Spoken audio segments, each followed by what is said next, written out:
कर्पूरगौरं करुणावतारं संसारसारं भुजगेन्द्रहारं सदा वसन्तं हृदयारविन्दे भवं भवानी सहितं नमामि।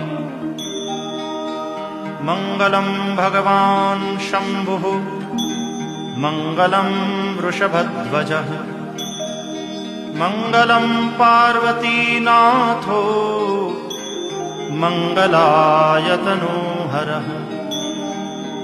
सर्वमङ्गलमाङ्गल्ये शिवे सर्वार्थसाधिके शरण्ये त्र्यम्बके गौरी नारायणि नमोस्तुते।